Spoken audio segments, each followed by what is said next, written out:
श्रृंगार किया सुन हे चंगा सो मुखर बिंदु शोभा भी कहीं न जाए मृग जैसे नैन लगे हिरनी शरमाए काली काली लट जाके घाल रही लटकाए अब चलिए श्रृंगार सजाए वही रंगार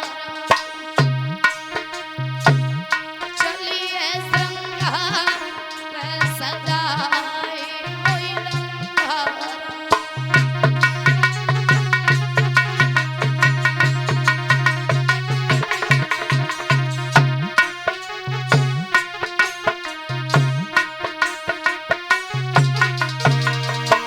और जैसे रंभा देखा चलिए सुरंबा सुख देव जी रहे थे सोई खोल दे किवाड़ने का भीतर को ले ले कोई इंद्र ने पठाई में तो भोगी में कोई आई कोई अब धीरे धीरे रही है बतलाई वही रंभा रानी चलिए श्रृंगार सजाए वही रंभा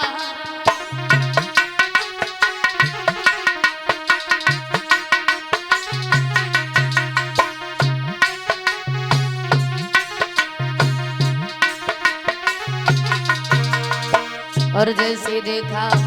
तो आज सुखदेव जी की वो रंभा की बात सुनकर के सुखदेव जी ने एक बात कही रंभा कैसी बातें कर रही हो अरे तुम हमारी माँ के समान हो चली जाओ यहाँ से वरना श्राप दे करके तुम्हें भस्म कर देंगे बोले सुखदेव अरे बोले सुखदेव तू धर्म की मेरी माँ और देवेंगे शराब में भस्म हो जावेगा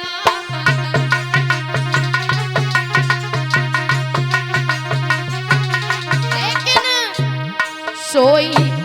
दिल में गई है घबराई वही रंभा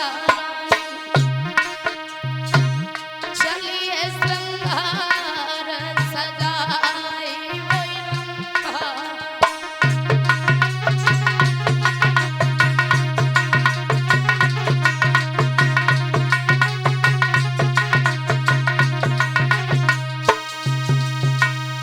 कहने लगे सुखदेव रंभा चली जाओ यहाँ से वरना श्राप दे करके तुम्हें भस्म कर देंगे तुम हमारी माँ के समान हो तुम्हारे मुंह से ये बातें शोभा नहीं देती तो रंभा वहां से वापस लौट करके इधर महाराज सुखदेव जी ने बड़ा ही सुंदर आसन लगाया हरिहर क्षेत्र गंगा जी के किनारे पर कुछ समय बीत जाने के बाद लाखों की करोड़ों की भीड़ है बड़े ही आनंद के साथ में कथा सुनाते हैं और सभी लोग बड़े ही आनंद के साथ में कथा को सुनते हैं और सुखदेव जी की उम्र बहुत कम और लेकिन कथा जो सुनने वाले लोग हैं बुजुर्ग लोग हैं संत भगवान है बहुत लंबी भीड़ इकट्ठी आते हैं सब सुखदेव जी के पैरों को छूते हैं। अब एक बात और बता दे भाई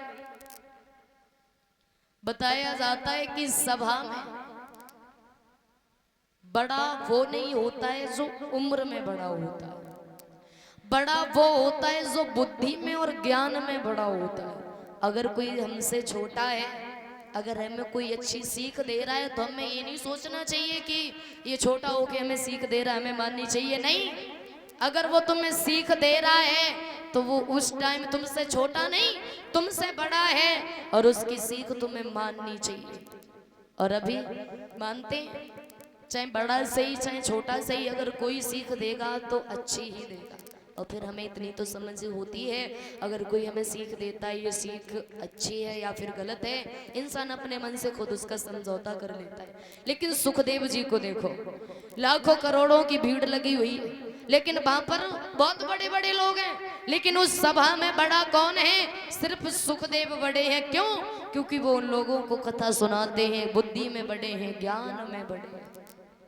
लाखों करोड़ों की भीड़ है। और बताया जाता है आज भी वहां पर इतनी भीड़ रहती है, हर समय भगवान की कथा होती है, सभी लोग बड़े आनंद के साथ में सुनते हैं। इधर महाराज परीक्षित के घर पर जब संदेशा भिजवाया गया और एक बात की सुनो महाराज, आप अपने इस राजपाट को छोड़ करके चले जाओ हरिहर क्षेत्र गंगा जी के किनारे पर, सुखदेव जी के मुखारविंद से कथा को सुनना तो तुम्हें मोक्ष की प्राप्ति हो जाएगी। महाराज परीक्षित ने उन राजसी वस्त्रों को उतार दिया, राज दरबार को छोड़ दिया, एक लंगोटी को पहना, तुलसी की माला गले में डाली, कमंडल उठाया, चल दी। प्रजा के लोगों ने देखा, परेशान होने लगे और महाराज परीक्षित अरे छोड़े चले रजधानी, अरे अपनी छोड़े चले भैया, छोड़े चले रजधानी, अपनी छोड़े चले दादा।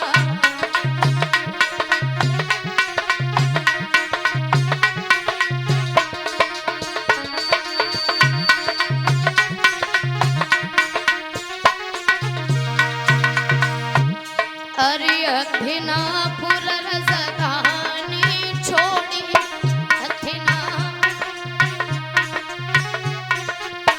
हथिनापुर रजधानी छोड़ी, पैज धर्म की ठानी, अपनी छोड़ चले भैया, छोड़ चले रजधानी, अपनी छोड़ चले दादा।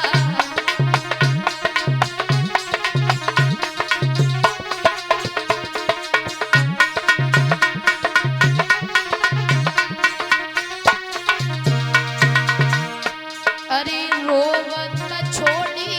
नारी नवल दे, रोवत छोड़ी नारी नवल दे, पैज धर्म की ठानी, अपनी छोड़ चले भैया, छोड़ चले रजधानी, अपनी छोड़ चले दादा।